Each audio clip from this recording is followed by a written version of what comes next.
So I said I would give an update of how I am and everything that's going on with me, and if I can be candid, I'm in a very bad place, very bad mentally, which I want to say thanks to everyone who supported me over the summer by buying my mini ebook. That meant a lot to me. It's the first thing I've ever put out, and I am still working on other writing projects and pieces that I want to put out in the future, God willing.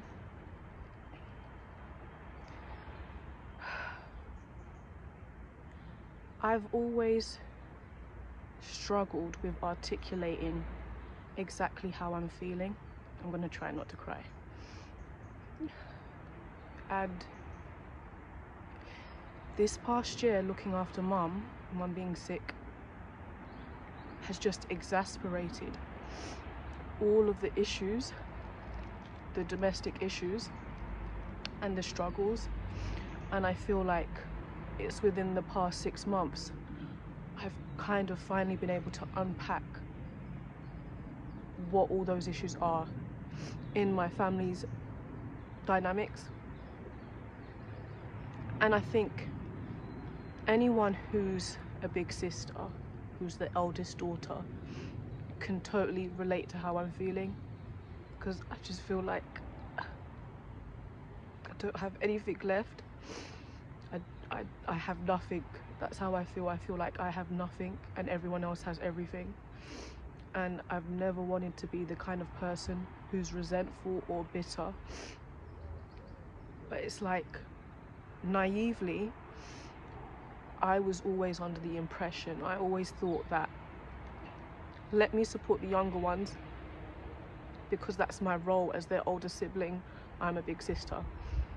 Having a sister with autism, she comes first.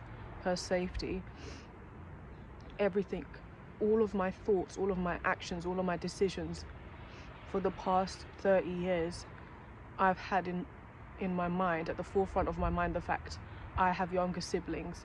So my behavior, if I misbehave in school, no matter what I do, it impacts on them. So it's like I was conditioned and emotionally blackmailed at times to put them first. So I've grown up to where now I'm 32 and I've spent my whole life putting everyone else first before myself, and now I have nothing and I feel stuck, I feel stagnant, and like I'm dreading Christmas, I'm dreading January. It was my birthday recently and I had the usual bout of depression a few days before my birthday. And it's like, last Christmas, mum's surgery was postponed more than once. I spent Christmas Day going into the bathroom every chance I got and crying, bawling my eyes out, and then just doing the typical Sinead thing of wiping away my tears and then getting on with things. And I feel like I've always been so good at masking or like putting a smile on my face and carrying on with things, where I feel like people don't realize, if they're not super close to me, that I deal with chronic depression. I always have. That I deal with self-esteem issues. I overthink a lot. I've had chronic pain probably the last 10 years. I've had chronic pain that has affected me a lot when I've been working, and I haven't had a good experience because I'm the type of person, I bottle things up, and I've had issues expressing myself, and then whenever I've gone and sought out help, whether it's going to the doctors, going to the hospital for my chronic pain, not getting any help. Expressing my frustrations to the best of my ability to people in my family and getting lip service. Oh, it'll be fine, Sinead. When I move back home, it will be fine. Things will improve. I'll be able to help. And nothing, no help. Even the past year, no help. It's only now, you know, I've had a falling out with my youngest sibling, and I've had pretty much, I'm done. I'm retired from the role of big sister. As far as I'm concerned, anyone who wants to know how they're doing, go and ask them yourself. I'm not doing that. I'm not having anything to do with them moving forward. I've done enough. I have literally nothing left to give. But the moment I've kind of cut one particular sibling off, now they're being helpful around the house. Now they're chipping in every now and again. But all these years with the lip service, you haven't done so. All this time, and as I said, Mum being sick has just exasperated everything, where it's like, I knew this was how things were, and this is where I have to hold myself accountable. But naively, I thought, okay, you know, once they're more settled, or once they're more established, or once they've achieved this milestone, or once they've... No, it never changes. Like, why would it change when everyone else is comfortable with the current dynamic? Everyone else is happy. Everyone else is living their best life, or at least aspiring to do so. And I just feel stuck. I'm always picking up the pieces.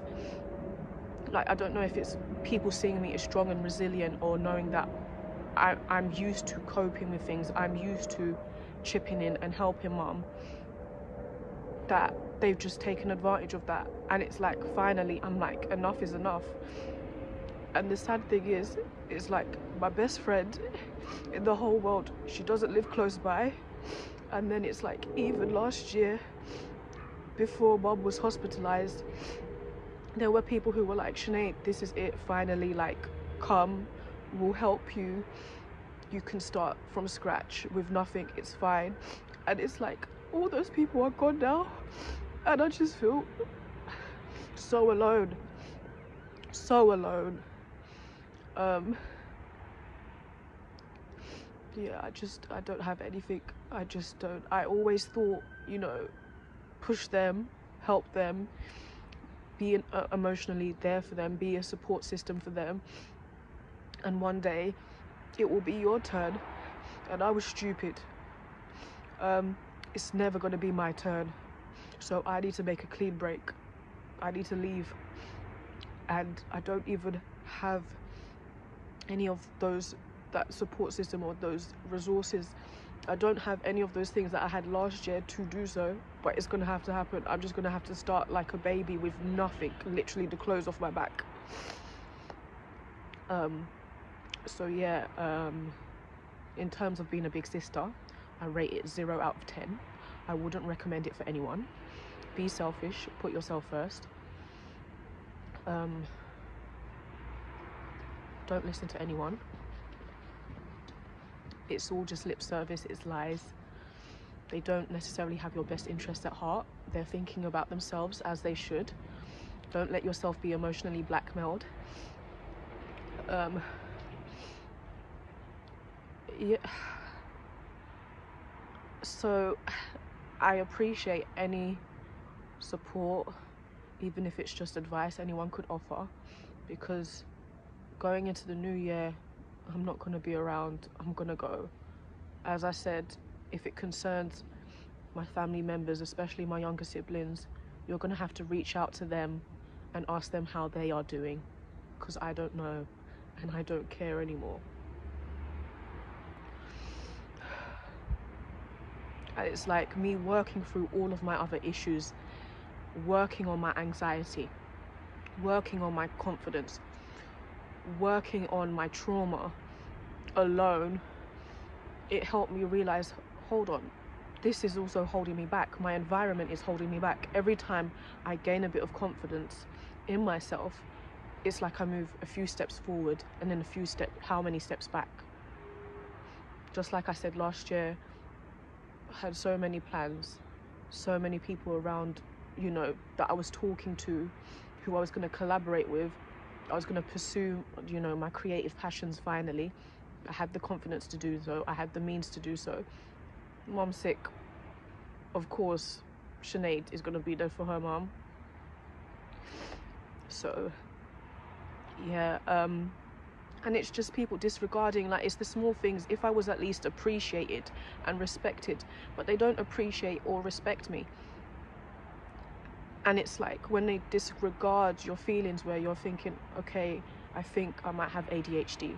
Oh, well, Sinead, just because you've read something online, like, I relate to a lot of that stuff too. So does that mean we all have ADHD? Like, do we all have these issues? Like, you shouldn't believe everything you read or you hear.